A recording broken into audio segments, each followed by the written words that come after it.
everybody, it's Coffee Morning with Karlos, where I play a game based upon top secret criteria whilst drinking my morning coffee until my cup is dry. And today we're going to be playing Golden Axe, which came out in Europe on the 30th of November 1990, published by Sega, and we're looking at the Sega Mega Drive version. Golden Axe. Back in the late 80s and early 90s, when you could still sell video games based on featuring a sparsely clothed woman and a muscle-bound hunk, in a time before grunge music and even before mayonnaise was a gender, this was the pinnacle of home console gaming.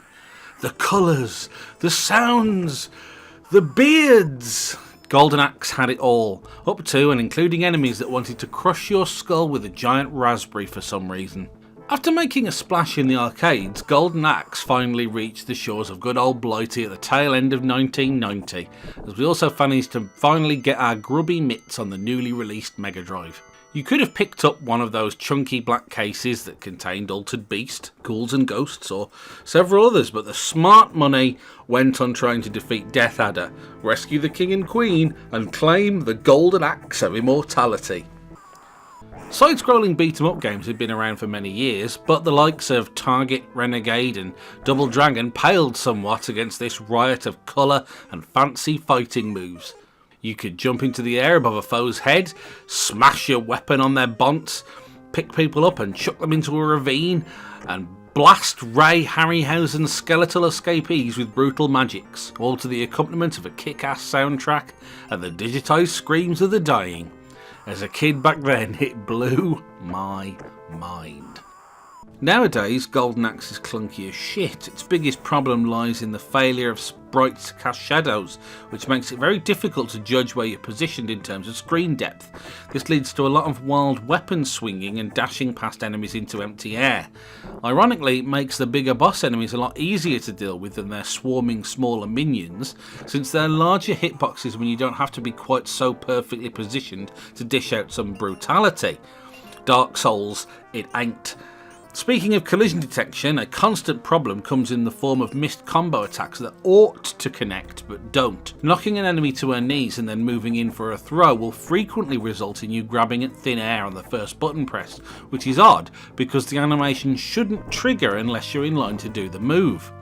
We used to put up with some janky bullshit back in the day. Golden Axe is one of those games, however, that it's basically impossible to play without nostalgia goggles if you remember it from the first time round.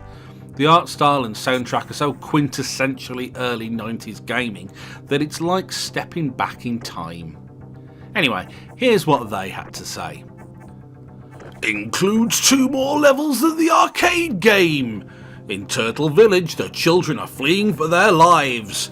The invaders are brutal, ugly and 12 feet tall with huge arms and bellowing laughs. They love pounding you into the dirt. It's a spellbinding age of magic, fire-spewing dragons and skeletons in armour. Fight on the back of a giant turtle. Battle on the wings of an enchanted eagle. Vanquish and ride flame-breathing monsters to victory. And they're not wrong. All these things and a couple of others are yours to discover if you want to dip a toe into the murky waters of early 90s arcade game ports with Golden Axe. Alternatively, you could try Golden Axe Beast Rider, which came out on the Xbox 360 and PS3 and made it all 3D and basically looked like it had bugger all to do with the original besides chucking in a dwarf character and some of those pissy little bastard goblin twats that run about all over the shop and won't just stand still and get murdered. Come here, you stunted little I hope you've enjoyed today's video on Golden Axe, and if you have, please don't hesitate to leave a like wherever you've seen this video. Thanks ever so much for watching, and I look forward to seeing you again next time.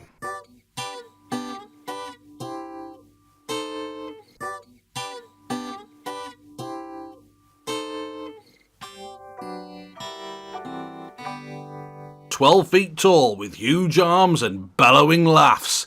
They love pounding you